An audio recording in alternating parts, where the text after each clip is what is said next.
second graders. We are continuing our read aloud of Charlie and the Chocolate Factory. And if you remember, if you were with us last time, we finished chapter 21, and that was the part where Violet Beauregard had finished chewing the piece of gum that Mr. Wonka had created that was like the three-course dinner all in one. Remember, it was tomato soup and roast beef and blueberry pie. And even though Mr. Wonka told her not to chew it, she grabbed a piece and started chewing. And then we saw that when she got to the dessert, she started to blow up like a blueberry. So we left off. She is blown up like a blueberry. She's a big blue ball. And they are wheeling her or rolling her down the hallway to the juicing room. And the Oompa Loompas just finished their little song for her. And so we are on chapter 22 called Along the Corridor. Well, well, well, sighed Mr. Willy Wonka. 2 naughty little children gone, 3 good little children left. I think we'd better get out of this room quickly before we lose anyone else. But Mr. Wonka, said Charlie Bucket anxiously, will Violet Beauregard ever be all right again? Or will she always be a blueberry? They'll dejuice her in no time flat, declared Mr. Wonka. They'll roll her into the dejuicing machine and she'll come out just as thin as a whistle. But will she still be blue all over? Asked Charlie. She'll be purple, cried Mr. Wonka. A fine, rich purple from head to toe. But there you are. That's what comes from chewing disgusting gum all day long. If you think gum is so disgusting, said Mike TV, then why do you make it in your factory? I do wish you wouldn't mumble, said Mr. Wonka. I can't hear a word you're saying. Come on now, off we go. Hurry up, follow me. We're going into the corridors again. And so saying, Mr. Wonka scuttled across to the far end of the inventing room and went out through a small secret door hidden behind a lot of pipes and stoves. The 3 remaining children, Veruca Salt, Mike TV, and Charlie Bucket, together with the 5 remaining grown-ups, followed after him. Here they are, going down the corridor. Charlie Bucket saw that they were now back in one of those long pink corridors with many other pink corridors leading out of it. Mr. Wonka was rushing along in front, turning left and right and left, and Grandpa Joe was saying, "Keep a good hold of my hand, Charlie. It would be terrible to get lost in here." Mr. Wonka was saying, "No time for any more messing about. We'll never get anywhere at the rate we've been going." And on he rushed, down the endless pink corridors, with his black top hat perched on top of his head and his plum-colored velvet coat-tails flying out behind him like flags in the wind. They passed another door, then another, and another. There were doors every 20 paces or so along the corridor now, and they all had something written on them. And strange clinking noises were coming from behind several of them, and delicious smells came wafting through the keyholes. And sometimes little jets of colored steam shot out from the cracks underneath. Can you picture that? Going down the hallway with all these doors and hearing strange sounds and smelling delicious smells and seeing different colors of steam coming out from the cracks in the doors? Grandpa Joe and Charlie were half running and half walking to keep up with Mr. Wonka, but they were able to read what it said on quite a few of the doors as they hurried by. "Eatable marshmallow pillows," it said on one of them. "Marshmallow pillows are terrific," shouted Mr. Wonka as he dashed by. "They'll be all the rage when I get them into the shops. No time to go in, though. No time to go in." "Lickable wallpaper for nurseries," it said on the next door. "Lovely stuff, lickable wallpaper," cried Mr. Wonka, rushing past. "It has pictures of fruits on it. Bananas, apples, oranges, grapes, pineapples, strawberries, and snozberries. Snozberries, said Mike TV. Don't interrupt, said Mr. Wonka. The wallpaper has pictures of all these fruits printed on it, and when you lick the picture of a banana, it tastes like banana. When you lick a strawberry, it tastes like strawberry. And when you lick a snozberry, it tastes exactly like a snozberry. But what does a snozberry taste like? You're mumbling again, said Mr. Wonka. Speak louder next time. On we go. Hurry up. Hot ice creams for cold days, it said on the next door. Extremely useful in the winter, said Mr. Wonka, rushing on. Hot ice cream warms you up no end in freezing weather. I also make hot ice cubes for putting in hot drinks. Hot ice cubes make hot drinks hotter. Cows that give chocolate milk, it said on the next door. Ah, my pretty little cows, cried Mr. Wonka. How I love those cows. But why can't we see them? Asked Veruca Salt. Why do we have to go rushing on past all these lovely rooms?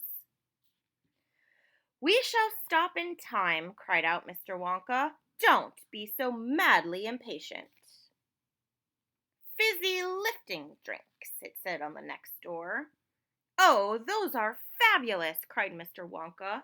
They fill you with bubbles, and the bubbles are full of a special kind of gas, and this gas is so terrifically lifting that it lifts you right off the ground just like a balloon, and up you go until your head hits the ceiling, and there you stay. But how do you come down? Asked little Charlie. You do a burp, of course, said Mr. Wonka. You do a great, big, long, rude burp, and up comes the gas, and down comes you. But don't drink it outdoors. There's no knowing high up you'll be carried if you do that. I gave some to an old Oompa Loompa once out in the backyard, and he went up and up and up and disappeared out of sight. It was very sad. I never saw him again. He should have burped, Charlie said. Of course he should have burped, said Mr. Wonka. I stood there shouting, Burp! Burp or you'll never come down again! But he didn't, or couldn't, or wouldn't. I don't know which. Maybe he was too polite. He must be on the moon by now. On the next door, it said, Square candies that look round. Wait, cried Mr. Wonka, skidding suddenly to a halt. I am very proud of my square candies that look round. Let's take a peek. Chapter 23 is called Square Candies That Look Round. Everybody stopped and crowded to the door. The top half of the door was made of glass. Grandpa Joe lifted Charlie up so that he could get a better view. And looking in, Charlie saw a long table. And on the table there were rows and rows of small, white, square-shaped candies. The candies looked very much like square sugar lumps, except that each of them had a funny little pink face painted on one side. At the end of the table, a number of Oompa Loompas were busily painting more faces on more candies. There you are, cried Mr. Wonka, square candies that look round. They don't look round to me, said Mike TV. They look square, said Veruca Salt. They look completely square. But they are square, said Mr. Wonka. I never said they weren't. You said they were round, said Veruca Salt. I never said anything of the sort, said Mr. Wonka. I said they looked round. But they don't look round, said Veruca Salt. But they don't look round, said Veruca Salt. They look square. They look round, insisted Mr. Wonka. They most certainly do not, cried Veruca Salt. Veruca, darling, said Mrs. Salt, pay no attention to Mr. Wonka. He's lying to you. My dear old fish, said Mr. Wonka, go and boil your head. Wow. How dare you speak to me like that? Shouted Mrs. Salt. Oh, do be quiet, said Mr. Wonka. Now watch this.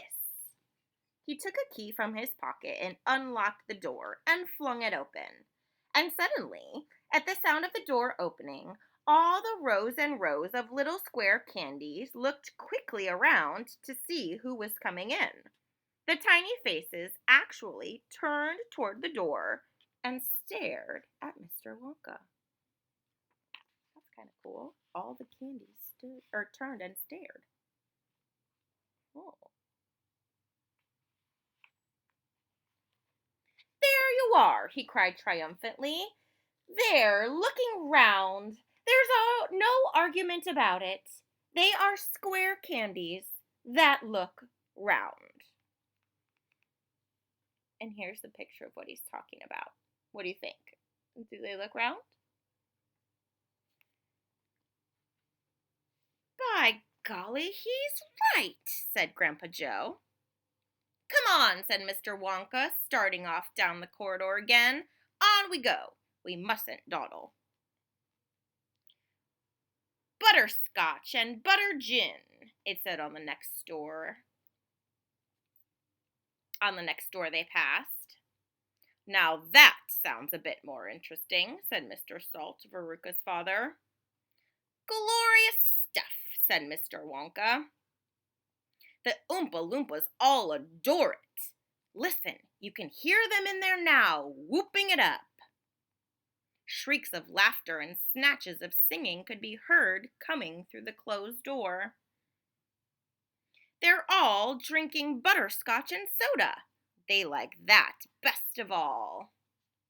Follow me, please. We really mustn't keep stopping like this. He turned left. He turned right. They came to a long flight of stairs. Mr. Wonka slid down the banisters. The three children did the same. Mrs. Salt and Mrs. TV, the only women now left in the party, were getting very out of breath. Mrs. Salt was a great fat creature with short legs, and she was breathing like a rhinoceros. This way, cried Mr. Wonka, turning left at the bottom of the stairs. Go slower, panted Mrs. Salt. Impossible, said Mr. Wonka. We should never get out of there in time if I did. Get where? Asked Veruca Salt. Never you mind, said Mr. Wonka. You just wait and see. And that is the end of those two chapters. Next chapter is called Veruca in the Nut Room. We'll see you next time.